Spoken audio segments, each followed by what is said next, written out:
नमस्कार दोस्तों, स्वागत है आपका अपने चैनल पर।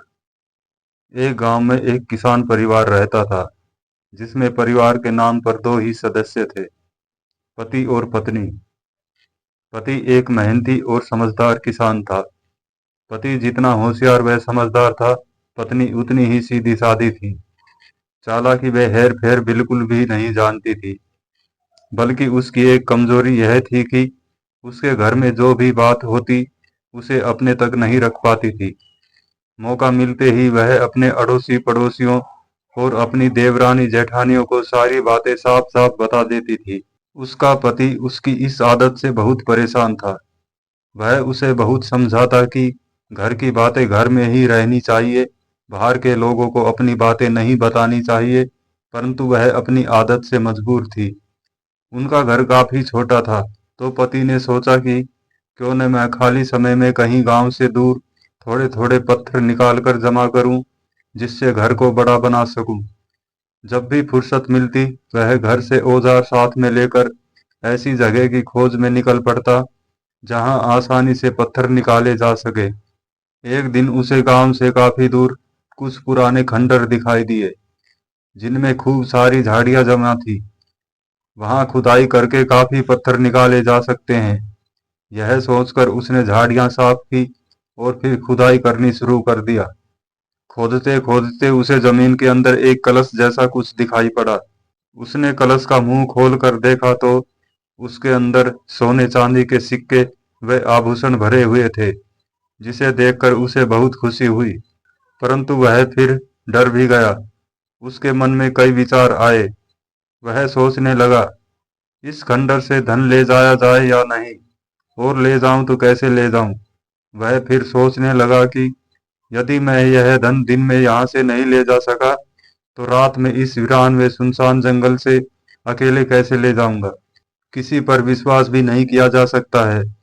हाँ, पत्नी को ही साथ में लेकर आना पड़ेगा, परंतु पत्नी तो इतनी बातूनी है कि वह सारी बातें लोगों को बता देगी।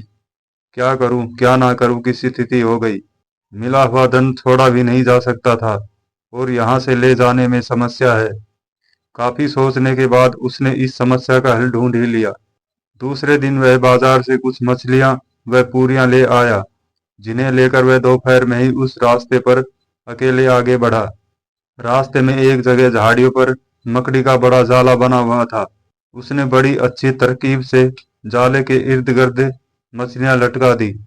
कुछ आगे जाकर एक पेड़ से नीचे की ओर लटक रही टहनियों पर लाई हुई पूरियां इस सफाई से बांध दी कि लगे कि फल की जगह पेड़ पर पूरियां लगी हुई है।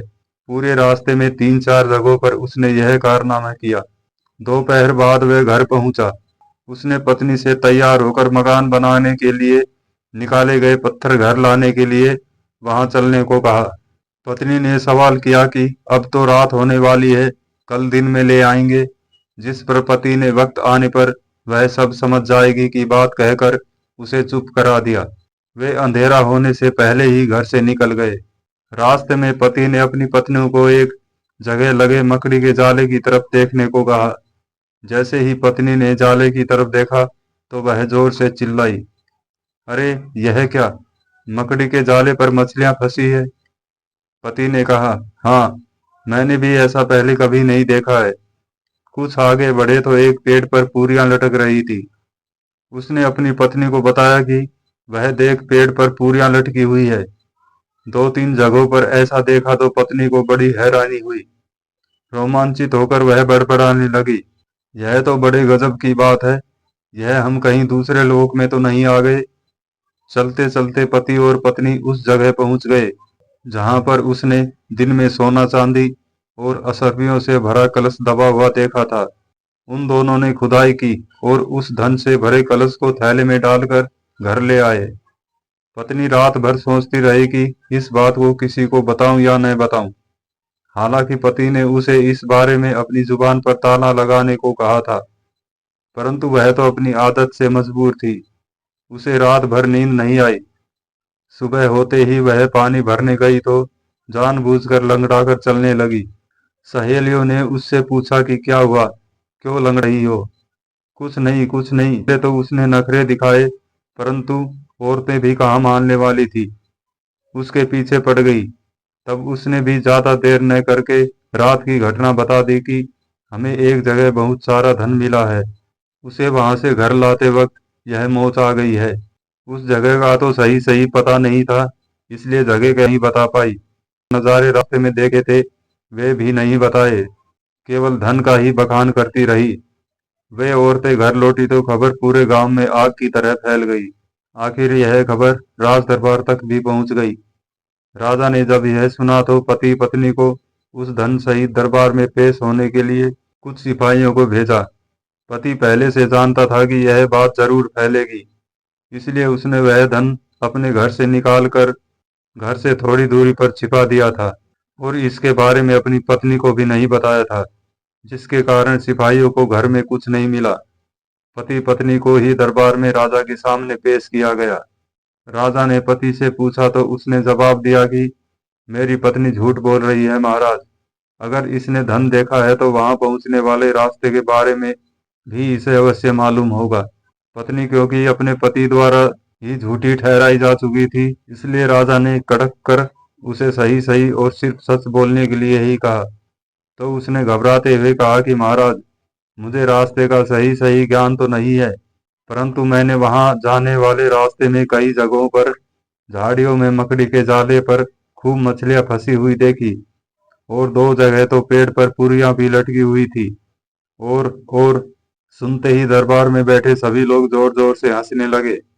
राजा को भी पहले तो बड़ी जोर की हंसी आई, फिर क्रोध भी आया कि यह औरत तो सचमुच ही पागल है। राजा ने सिपाहियों को आदेश दिया कि इस औरत को 4 डंडे मारकर दरबार से भगा दो। यह बेकार ही दरबार का वक्त खराब कर रही है। पति अपनी तरकीब पर मन ही मन बड़ा खुश हुआ। धन भी सुरक्षित बच गया और पत्नी को भी सबक मिल गया। उसके बाद पत्नी ने कसम खाई कि अब मैं कभी अपने घर का भेद किसी को नहीं बताऊंगी। बातूनी औरत हमेशा अपना बुरा ही करती है, चाहे कितना भी गहरा सगा संबंधी हो, चाहे कितना भी गहरा दोस्त हो। हमें अपने घर के राज कभी किसी दूसरे के सामने नहीं बताने चाहिए। इसी के साथ यह कहानी समाप्त हुई। चैनल पर पहली बार आए हैं तो चैनल को सब्सक्राइब कर लें और नोटिफिकेशन बेल को ऑल पर सेट कर लें, ताकि अगली वीडियो की अपडेट आप तक सबसे पहले पहुंचे। धन्यवाद।